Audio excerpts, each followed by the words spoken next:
हमें छोड़कर आप गए तो हम भी ये कह जाएंगे, बीच भंवर में साथ छोड़ने वाले भी बह जाएंगे।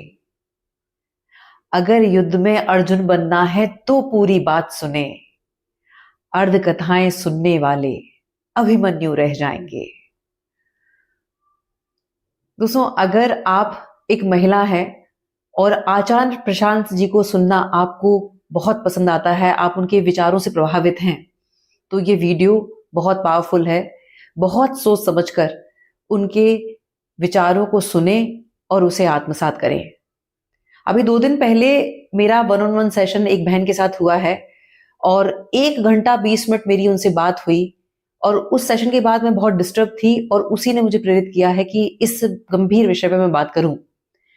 हुआ यह था कि उनकी शादी को 25 साल हो चुके हैं और वो मेंटली प्रिपेयर थी कि अब उनको तलाक लेना है। तलाक की जब मैंने वजह पूछी तो उन्होंने बताया कि मैं आचार्य प्रशांत जी के विचारों से बहुत प्रभावित हूं और वो ये कहते हैं कि घर पे रह के कुछ नहीं होगा, घर से निकलो। तो मैंने उनसे पूछा कि क्या आप जॉब करती हैं? तो उन्होंने कहा कि नहीं। एजुकेशन पूछा तो एजुकेशन थी नहीं। मैंने कहा आपके पास फैमिली का सपोर्ट, मतलब आपका मायका पक्ष कैसा है? तो बोले कि फादर साहब है नहीं, माँ मेंटली डिस्टर्ब है और बड़ी बहन की शादी हो चुकी है। तो मैंने उनसे पूछा कि आपके पास सोर्स ऑफ इनकम? तो बोली कुछ भी नहीं। मैंने कहा आपके पास अपनी कुछ बचत? बोली नहीं। तो मैंने पूछा कि आप शादी के को तोड़ने का निर्णय ले रही हैं, तलाक का निर्णय ले रही हैं, तो जब आप घर छोड़ने का पूरी तरह से प्लान कर चुकी हैं तो आप भविष्य क्या देख रही हैं, कैसे सपोर्ट मिलेगा आपको? तो उन्होंने जवाब दिया कि मेरे 1-2 फ्रेंड्स हैं, वो मुझे सपोर्ट करेंगे। सोचने वाली बात यह है कि क्या दोस्तों के भरोसे घर छोड़ने का निर्णय लिया जा सकता है, जबकि 25 साल की शादी है और उसमें 2 टीनेजर बच्चे हैं? ये एक बहुत मूर्खतापूर्ण निर्णय है।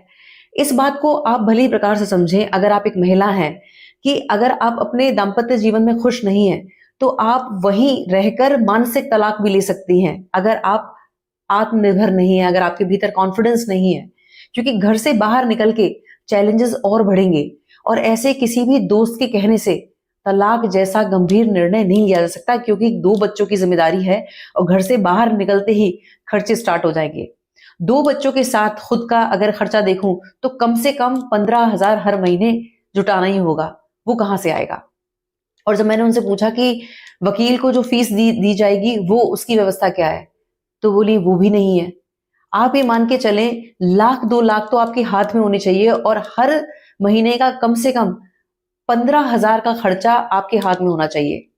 और किसी से भी नहीं छुपा कि भारतीय जो हमारी जो कानून व्यवस्था है वो कितनी ढीली है। सालों साल तलाक के केसेस चलते रहते हैं, तब कहीं जाके 5-7 साल बाद इस तरह के कुछ निर्णय होते हैं जो महिलाओं के फेवर में होते हैं। उसमें भी बहुत सारी चीजें हैं जो फेस करनी होती हैं और इस दर्द को सिर्फ वो महिला जानती है जो कोर्ट कचहरी के इस जंजाल में फंसी हुई है। इस बात को समझने की जरूरत है कि आचार्य प्रशांत अगर ये कह रहे हैं कि बाहर निकलो, तो बाहर निकलने का मतलब तलाक लेना या घर से भागना नहीं है। बाहर निकलने का मतलब है एक्सप्लोर करना, अपने इस कंफर्ट जोन को छोड़ना। वो नारी मुक्ति के समर्थक हैं। उनके प्रवचन अगर आप ध्यान से सुनेंगी तो वो ये कहते हैं कि महिला या नारी सिर्फ बच्चे पैदा करने के लिए या फिर सजने संवरने और भोग के लिए नहीं है। आप अपने आप को भोग की वस्तु ना बनाएं, ना सच संवर के सिर्फ अपने प्रेमी की कॉल के इंतजार में अपने इस बहुमूल्य जीवन को व्यर्थ करें। क्रिएटिविटी से जुड़े, खुद को एक्सप्लोर करें, कुछ नया सीखें, साहित्य से जुड़े। उनका अर्थ ये है, वो ये नहीं कह रहे हैं अपने प्रवचन में कि किसी तरह की आपके पास कोई बैकअप प्लान नहीं है और आपने अपने मन को एक एक्सक्यूज दे दिया कि मुझे अब घर से निकलना है, तो आप बस उस इन्फ्लुएंस में आके आप घर से निकल जाएंगी। घर से जब आप निकलेंगी और इस तरह के, अगर आप किसी इन्फ्लुएंस में हैं कि किसी आपकी ऑनलाइन किसी से दोस्ती हो गई या चलते फिरते आपको कोई मिल गया, वो भी आपको इस तरह की राय सिर्फ इसलिए दे रहे हैं क्योंकि घर में जब आप अपने पति के साथ हैं तो वो आ जा नहीं सकते। वो ये चाहते हैं कि जब आप घर से बाहर होंगी, और इस तरह के रिश्तों की मियाद मात्र 6 महीने या ज्यादा से ज्यादा साल भर होती है। उसके बाद इस तरह के दोस्त ढूंढे नहीं मिलेंगे जो आपको इस तरह की राय दे रहे हैं कि घर से निकल जाओ। घर से निकलना कोई विकल्प नहीं है। आचार्य प्रशांत ये कहते हैं कि अपनी अंतरात्मा की आवाज को सुनो, और अंतरात्मा की आवाज को स्वयं से जुड़कर ही सुना जा सकता है, और उसके लिए ध्यान एकांत से जुड़ना होगा, भगवान की शक्ति से जुड़ना होगा, और वो पॉसिबल घर में रहकर है, बाहर भटक कर नहीं। मैं उन सारी बहनों से रिक्वेस्ट करूंगी कि तलाक जैसे संवेदनशील निर्णय को अपने भाई बहनों के दम पर भी ना लें। एक केस अभी मेरे पास 2 महीने पहले आया था। एक बहन की सरकारी नौकरी लगी और उसकी अपने हस्बैंड के साथ कुछ डिस्प्यूट चल रहा था, और उसी के भाई बहनों ने कह दिया कि भाड़ में जा, जाने दे इस इश्यू को, तेरी तो सरकारी नौकरी लग रखी है, तू तो तलाक दे, घर पे रह, मौज कर। और उसने इस इन्फ्लुएंस में आके तलाक की अर्जी लगा दी, और जो वो 6 महीने का जो पीरियड होता है उसमें 3-3.5 महीने के अंदर अंदर उसे आटे दाल का भाव पता चल गया।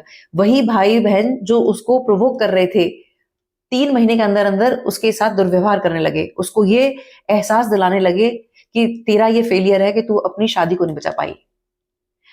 इस वीडियो का सार ये है कि कोई भी धर्मगुरु, कोई भी इन्फ्लुएंसर अगर कोई बात कह रहा है तो वो हमारी भलाई के लिए कह रहा है, लेकिन उस भलाई को ग्रहण करने से पहले दृष्टा भाव से हमें उसके उस इंफॉर्मेशन को, जो नॉलेज है, जो ज्ञान है, उसे आत्मसात करने से पहले दृष्टा भाव से ये देखना पड़ेगा कि हमारे इस स्थिति परिस्थिति में ये कैसे सेट हो रही है और कैसे हमें मुक्ति देगी, कैसे हमें एक बेटरमेंट की ओर लेके जाएगी।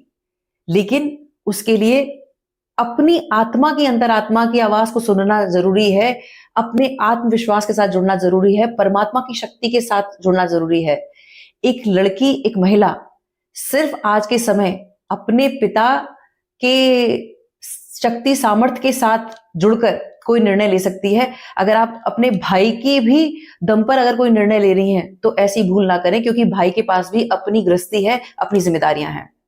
इसलिए विवेक से काम लें और किसी भी आधे अधूरे ज्ञान को ऐसे आत्मसात ना करें जो आपको नरक की ओर ले जाए। बहुत बहुत आभार।